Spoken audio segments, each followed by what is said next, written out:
How's it going, everybody? RazingHel here, and welcome back to our playthrough of the Fall from Heaven 2 mod for Civilization 4 Beyond the Sword. In this mod, we're currently playing the Through the Desert, or Into the Desert, I believe it's called, scenario. And up until this point, we were actually engaged in a war with one of the Malakim, well, two of them specifically, but one of them has been removed for quite some time now. But as of the start of this episode, it appears that our sole objective at the moment is to actually remove the city down here belonging to one Ethine the White. So that is what we're focusing on at the moment, and I'm trying to get these savants somewhere important. I'm trying to get them over there to assist in the battle. Now, previously I made the mistake of moving multiple spaces at once, and this has not served me well in the past. So in this instance, which I will only move those units one tile at a time.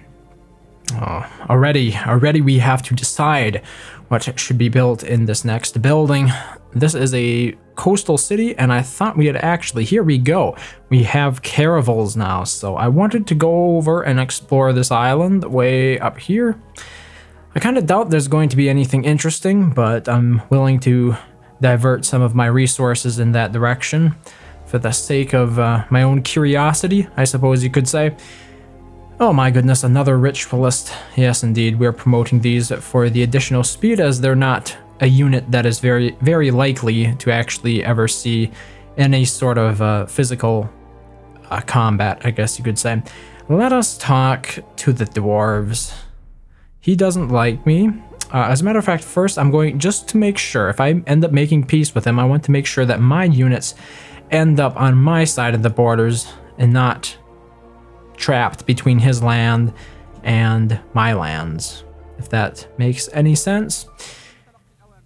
But we have fully explored our options here in regards to whether or not we will need to remove any of the dwarves' cities.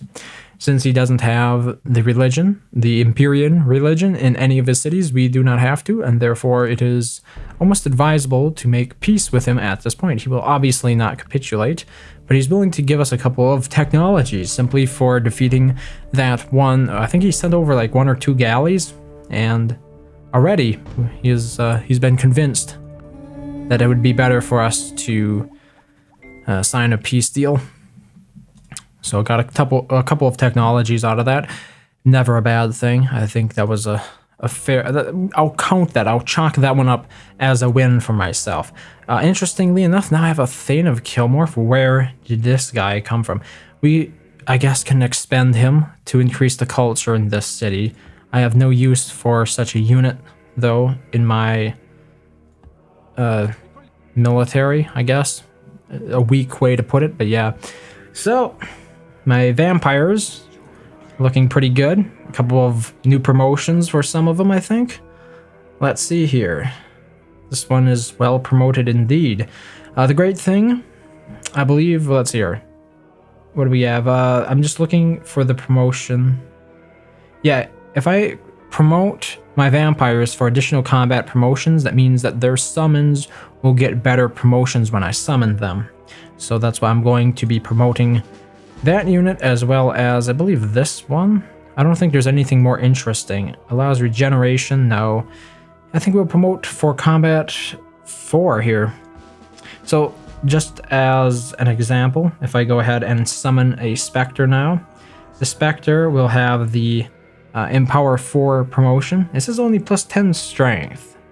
Is this really worth it then? See, I was under the impression that the Empower promotion would upgrade as it moved up in level. So this is called Empower Unit 4, and it still only says plus 10% strength. Let's see here. No, it's plus 40% strength. The Spectre does have plus 40% strength now. It's just simply that promotion specifically is only plus 10%, but it's a cumulative bonus, so things were as I imagined them to be.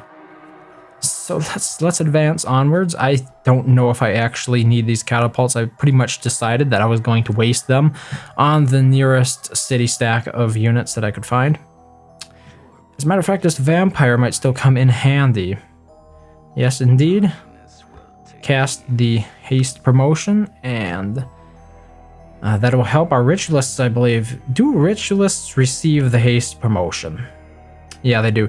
I was pretty sure that the haste promotion applied to living units, but I wasn't 100% positive on that because these are disciple units, not just living units. But we're working our way down there, and I have removed the foreign religion from my capital, the Empyrean religion. So that was going to be an issue before, but we have dealt with it. Let's get another caravel being built in this city if I can. Good grief. Why can I? Oh, I'm looking at my capital here. I always get this confused up. I always think that I'm actually selecting a new build item for my coastal city here instead of my capital itself. So that's not what's going on, but let's continue on. Anyway, I don't know. It's like we're just sort of running down the clock at this point, I think. I'm waiting for something more interesting to happen, and at the moment, we're just beating that clock until we finish off the last city with Empyrean in it. We need to choose another research. Let's go along with the whole theme of being evil. So it looks like the next is going to be commune with nature or fanaticism. Or we could go for ironworking. Where is that? Right here. Okay, let's research ironworking so we can get our units promoted for iron weapons, I guess you could say, because at the moment they only have access to bronze weapons. I'm not even sure we have iron as a resource, though. I don't think we do. Let's see here.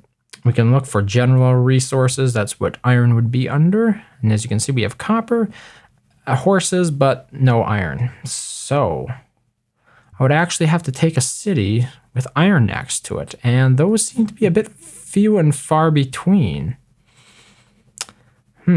Maybe that technology won't be as beneficial to us after all. Have I missed out on a city that I could have got iron from? This one, perhaps? I believe I raised... Even that city was too far located from the iron. The city here probably had the best chance of eventually reaching iron. And the reason that I agonize over this is because it's not possible for me to actually go ahead and build settlers in this match. Oh dear. It would appear the road stops here. So that means we're going to have to leg it through the desert again. Okay, we're back on a road. The deserts are especially prone to slowing down even the fastest of units because stepping into a desert is the equivalent of stepping onto a forest tile. Oh, this bird wants me to expend its movement points. So just get rid of that, and then let's see if we can get Razier the Fallen sort of back into the game. He's been escorting my hunter this entire time. But we've done all the scouting that needs to be done. So let's we're going to go ahead and use our speed promotion, or our speed spell. Yeah, that'll give us an additional movement point per turn, so we should be at the walls in one more turn. It'll be interesting to see if Athene decides to take those catapults out. They're not being defended by any substantial force, which would be okay because the catapults are kind of worthless to me. I'm losing so much gold per turn. Maybe we should actually build a money changers now that we have access to it. I believe our peace deal with the Dwarven Kingdom has resulted in the currency technology, which unlocked the ability to build money changers in our cities. Okay. I think all the improvements for the city have been done. Let's just go ahead and automate that guy, and the hawk can simply go back to sleep. So first we're going to heal. Just going to stop off in my territory for a quick bout of healing. And our ritualists continue on their westward trek. They're gaining. They certainly are gaining. Will it be enough though? I don't know. Promote again. And we are at the walls. Look at that skeleton. So Athene has a fair number of archers and a longbowman. So this could actually be perhaps a little bit challenging of a siege. And we have several units here that are damaged. So I should actually cast the regeneration promotion. I forgot to do that. I should have done it earlier. The regeneration is a great spell to use because it allows your units to heal while moving in addition to increased heal rates. I believe it's an additional 10% per turn. Let's build another money changers. I have to say some of the sounds, some of the OSTs for the soundtrack, I don't even know if that makes any sense. Some of the tracks in this OST, this game's soundtrack, are rather jarring. You know, they vary in loudness. Yeah, I'm sticking with that. They vary in loudness. It's a loudness war. But I'm getting a little bit distracted. So since the Caravel is the exact same strength as my triremes, we're just going to be promoting for the first strike again. And I suppose, what can we do to increase movement? We'll use the longshoreman crew. That gets us around a little bit quicker to the next city, and the great thing is after I'm in those cities, then I can simply switch back to a better crew. The longshoreman is good for speed. It increases movement but decreases carrying capacity, I think. That's one of the really flexible things about, I guess, Fall from Heaven 2 is how a lot of the promotions allow you to really customize each unit's role sort of in the game.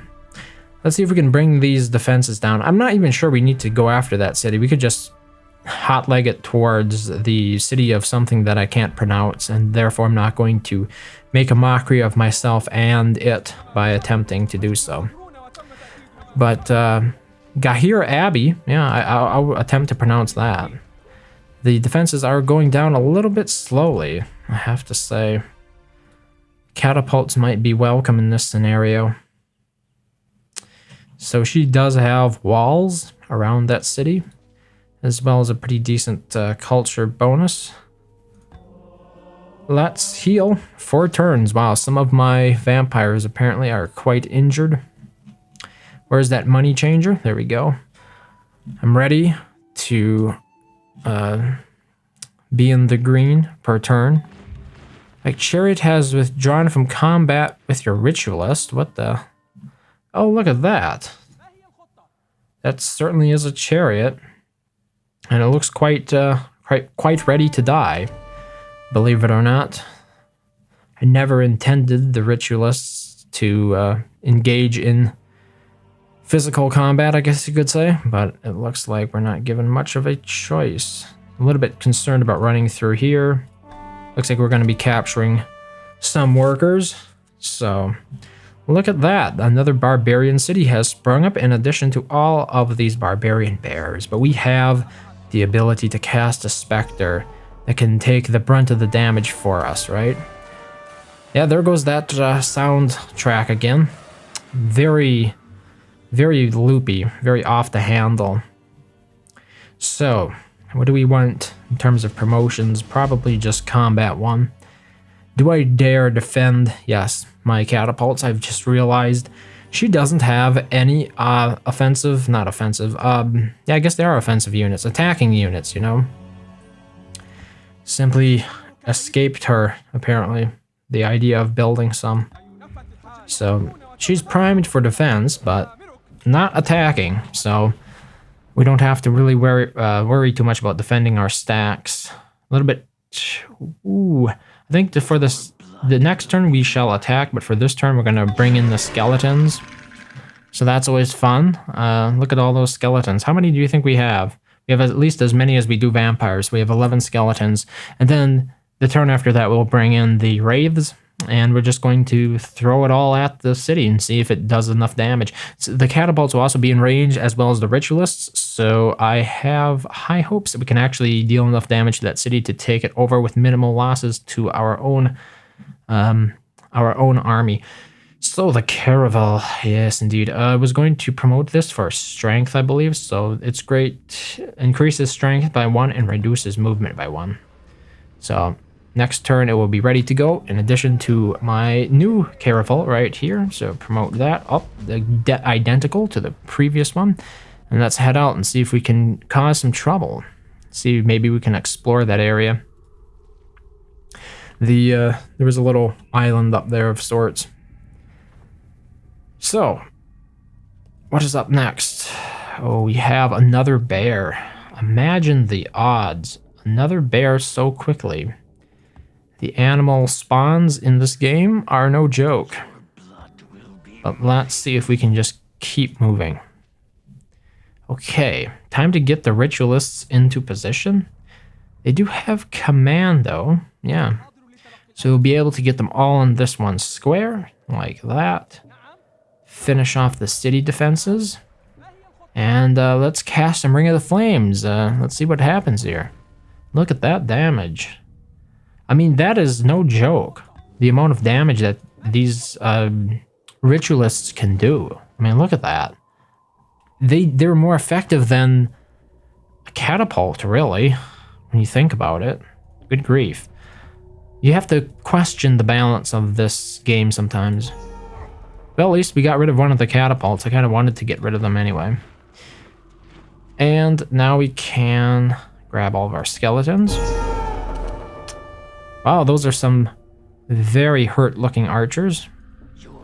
So the big question here is, do we even need to use our specters? I know it's a bit of a shame not to, but I think we can get more experience promoting our vampires.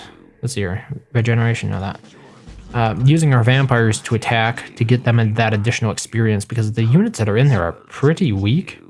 99.9, yeah, there's no reason not to grab some additional experience from killing these instead of letting units such as specters soak them all up that are not going to actually benefit in the long term because they disappear after one turn even if they do win. Unlike the skeletons. As a matter of fact, one of our skeletons did win. Oh, here's Skelly the Skeleton. A total of 15 experience it gained simply from that one attack. So apparently the odds were pretty bad. Poor Skelly the Skeleton. The good thing is skeletons do not disappear after one turn. So as a matter of fact, we will be able to actually enjoy promoting them up.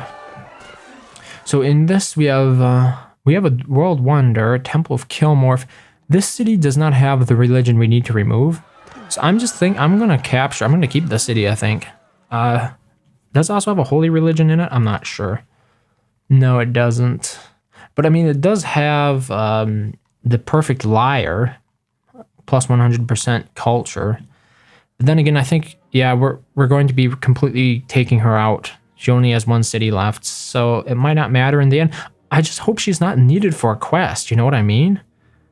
That would really suck. Like, if there's a quest that comes after this that she's actually needed. Oh, I hope I didn't screw up my own chances of success here. Oh, look, here's a worker. Let's get right rid of that. And you can stand guard. Yes, we finished the money changer. Anything else of interest? A Guild of the Nine. Let's go ahead and build that. And another caravel. I like to build culture in these cities, but I currently don't have access to building culture, so we're just going to focus on a monument instead. A chariot has withdrawn from combat with my vampire. And he retreated back to the safety of his city like a true coward. So there's no getting revenge on that. But we can move 2 spaces. Take a look at that. The grassland is smoking. It's the forest specifically is smoking. That's from all of the bombardments with the ritualists that I did. So that is definitely one downside. Like, if you're actually fighting somebody in your own territory and you want to use these guys, just keep in mind that you can actually set your own forests on fire, which would probably not be an ideal solution. Depends upon what kind of civilization you're running, but ultimately I don't think that is highly desired in very many circumstances or situations. Let's get a vampire and give everybody the extra speed. Obviously the catapults can't make use of that. Here, let's promote Skelly the Skeleton up. We're actually going to change his name to Skelly because he's the only skeleton that won. There, you're a special unit now, Skelly. So 15, a total of 15 experience. Probably should promote for city attack. I mean, I can't think of anything else I'd use it for. So, yeah, 3 city attack promotions just like that. I mean, ideally, I don't really think there is much hope for him going into the future. I think the very next battle he gets into, he's going to lose, but I guess we'll just have to wait and see. The odds against the sea serpents are not that great, but I do see a dungeon over here. Can I fit anything? I have 0 of 1 cargo space full. If only I could get a unit over there. But we'll actually get one of our savants going over there. So here we go. As a matter of fact, we're actually sailing back in 1 turn. And we're going to get our savant on board. I think we can get him on board this turn. Yeah, there we go. I just kill the workers, I suppose. That works for me. But we still have movement left. So get back on the road then. And just delete the workers that I don't need. A chariot has withdrawn from combat from a vampire. You are a very persistent barbarian, aren't you? What are the odds? 99.9. Okay, well, at least we got him out of our hair. Let's see if we can finish off this last city this turn. Yeah. Defenses are down. Let's get all of these units on the same tile, and then, wow, my ritualists have more promotions available. We're doing some bombardment here with Ring of Flames. Doing a fair amount of collateral damage right there. And everybody's substantially weakened, so 93% odds. I think in that case, we're going to bring in at least 1 Spectre here. What are the odds here? 63. But that longbowman certainly took some damage, so 99.2. And that won, 88%. Well, that vampire is damaged. Let's promote this one up, and 99% odds. Excellent. This music is being very loud once again. Last longbowman. Just burn it to the ground.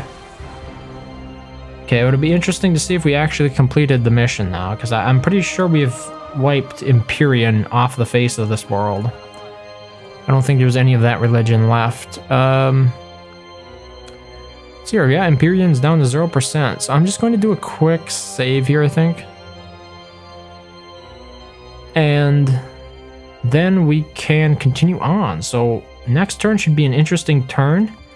I'm hoping that we will have completed our objective here, but you never know. Things could have gone badly. That music is, once again, like I said, it's obnoxiously loud. Oh, it would be really sad if I couldn't explore the island over there. If, like, this was the very last mission of this scenario. That would be a little bit sad, wouldn't it? Because I've spent so much time during this map talking about it, to then just sort of have that ripped away from you. Let's see here. Oh no, we have an event. Okay. Decius earned a place among the Calibim through grit and guile, and has forced them to take a more competitive place among the nations of Erebus. Just as a competition is heating up on the other side of the desert of Mur. Word comes through the Under Council of dark plans reaching fulfillment, as the Shi'im complete their master stroke and unleash the Infernals into the world. This is not as the Calibim would have preferred, but does present opportunities. Phalaris offers Decius the opportunity to see how best he can exploit this brutal war. The remnants of the Malachim have taken arms in defense of their friends, so Decius sets out in a fleet of ships to flank them on the foothills of Tempus Moor. Yes, that was the final objective. Wow. Won a conquest victory. Okay. It was the final objective. We might just play a few more turns, though, to find out what's on that island over there. I saw at least one dungeon. I guess right here you can see it in the map right now. The right corner has been revealed. I'm just wondering if there was anything interesting over there besides the dungeon. Yeah, that was it was a bit of a strange one, wasn't it? Like, I didn't feel as if the AI presented much opposition. I'm not exactly sure if it's because I played it on too easy a difficulty. I probably should try bumping that up. I've mentioned this before. I have been playing it on a bit of an easy difficulty because it's been at least a year since I kind of played any of the Fall from Heaven 2 scenarios, and I thought I would be a bit rusty. Wow, almost 7 hours it took. But as it turns out, maybe I'm better or more suited to it than I thought I was. So, of course, we have the second best city and the third best city. The other 3 positions are taken by the elves and the dwarves. But we do have a kick-ass score right there. And another notch in my belt of victories. So here we go, end of history. Let's wait just one more turn, right? We want to get over to the island. How many? The sea serpent has 1 movement point, so... Oh my goodness, that is a lot of sea serpents. Let's get the grid here. I want to make sure that I choose tiles that they cannot reach me on. So there we go. You can just fortify for now. All of you can fortify. We're just going to make our way over to that island. Everybody... Oops. No, I don't want to delete that, though. We're just going to make our way over to the island. I mean, we have quite a bit of time left in this episode. I'm sure we'll hit it before the 30-minute mark. So that's what I want to do right now. I just want to find my way over here. Okay, let's disembark. We have a ritualist in tow. Nobody cares about the caravel. Do not bother me with this stuff. Just automate the production. There we go. Do not want to be bothered with trivial things. Yeah, it looks like that's the only special thing on this entire island. Is just 1 dungeon. So let's explore it. See what's up. A group of dwarves mined into tunnels inhabited by lizardmen. They are now openly fighting. Every room is a barracks, every hallway a battlefield. Will you take part in the battle? So we have a few options here. Throw our support behind the dwarves, help them to clear out the tunnels, or support the lizardmen against the invading dwarves. Or just leave them and not do anything. So the dwarves are invading, right? Let's help the lizardmen in this situation. Okay. Wow, that's 5 barbarian dwarves right there. But at the same time, we got some lizardmen.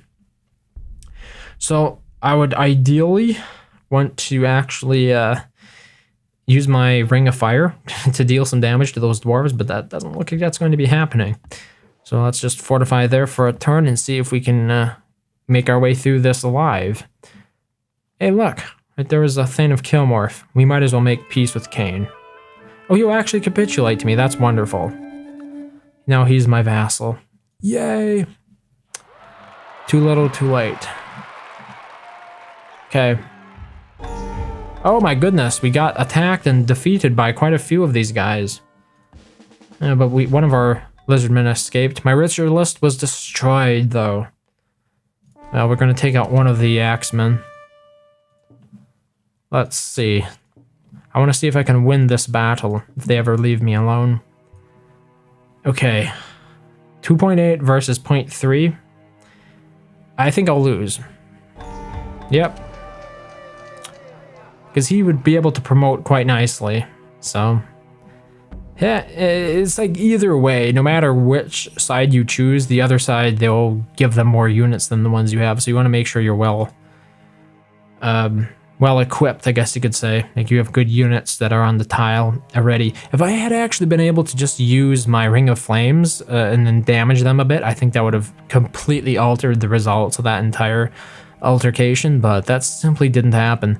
And for those wondering why I couldn't use the Ring of Flames, is because you can basically only cast one spell per turn, and investigating a dungeon is basically considered casting a spell. So yeah, it's a little bit sad there at the end, but we did explore the island like I wanted to.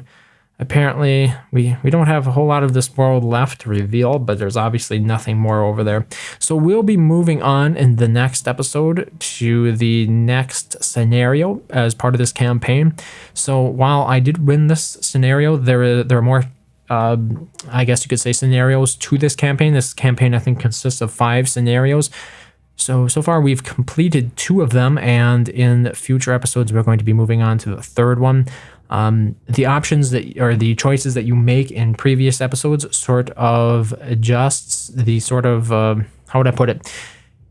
It will affect which alliances you make in the game in going forward. Like in this instance, I could have actually chosen to be good from the previous scenario, and I would have spawned over here. I would have been started over here as one of the Malachim. I would have been on their side against the Calibim. Instead, I would have had some different objectives, and I also would have had, as you might imagine, a bit of a different alignment, because people like Cain would sort of be really on my side.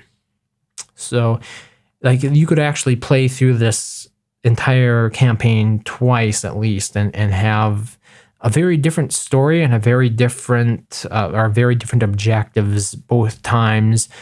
Unfortunately, I'm only going through this playing as sort of the evil side right now. So those are the choices that you're seeing, but who knows, in the future I might play through it again as the good. I don't see myself doing that, but it's always an option, and it would definitely be a different experience. Obviously the same map, but the objectives and the alliances would be different. So yeah, 31 minutes. It's a little bit short, but we're wrapping it up for this scenario specifically. The campaign will continue, as I've said before, but until that time, thank you very much for watching, and I hope to see you next time.